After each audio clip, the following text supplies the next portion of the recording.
women ang naging biktima ng karumal-dumal na physical at sexual violence. Inyong tandaan ha, reported cases lang yan.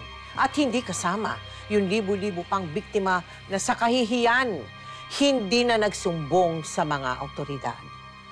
Karamihan sa kanila ay nakararanas ng takot para sa kanilang buhay.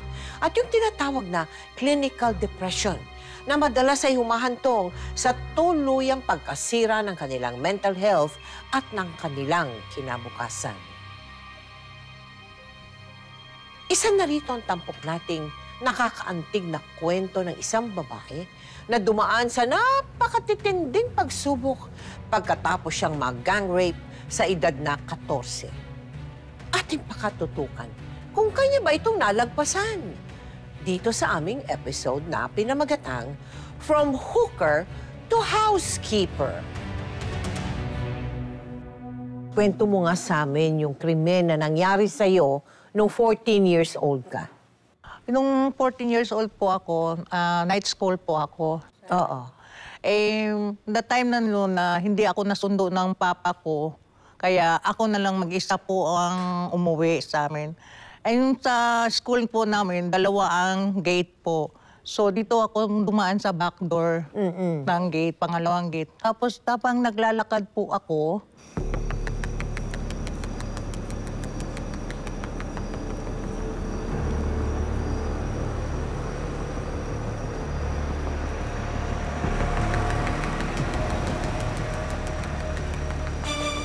Miss, kawawa ka naman.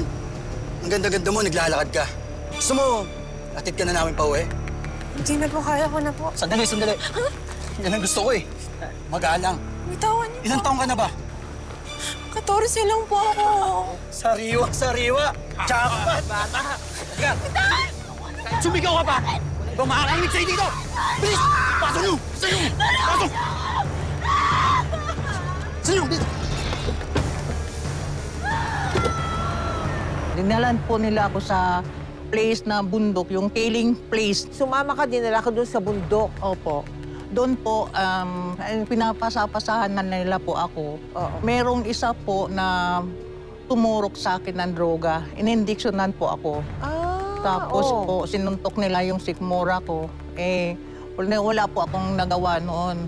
Tapos, ayun. Nung pagkatapos noon, iniwan ka na nila doon sa Hindi bundok? po. Binalik po nila ako po doon kung saan nila ako pinick up.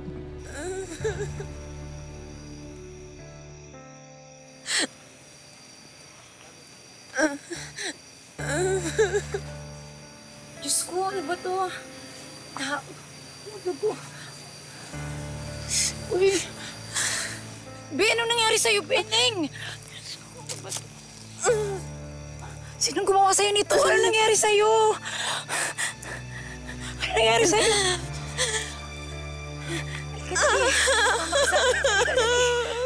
Halika, dali ako. Halika.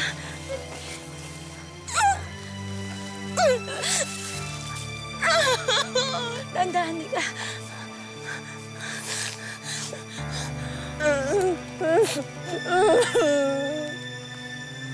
Halika, dali. Sumama ka sa akin.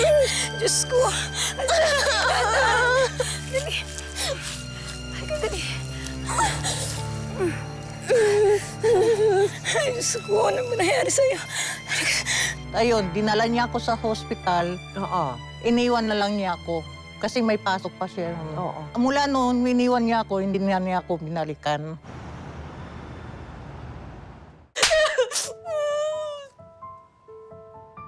Nirelkat!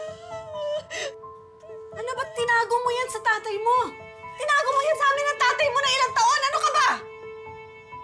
Bakit mo kami binigyan ng kahihiyan? Hindi mo na ba naisip? Ano sasabihin ng mga kamag-anak natin? Yung po ba talaga iniisip nyo, Nay? Yung iniisip na yung mga tao? Binaboy na ako ng mga demonyong yun. Kahihiyan nyo pa rin yung iniisip nyo. Bakit ano gusto mo isipin ko, ha? 6 na taong gulang ka pa lang. Di mo ba naalala na ginawa mo na to? Inakusahan mo ang Tito Obet mo na nang-rape sa'yo? Ha?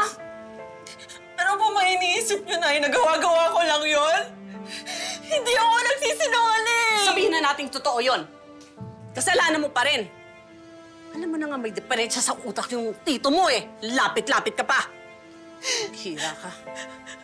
Nay, grabe ka sa akin. Batang-bata pa lang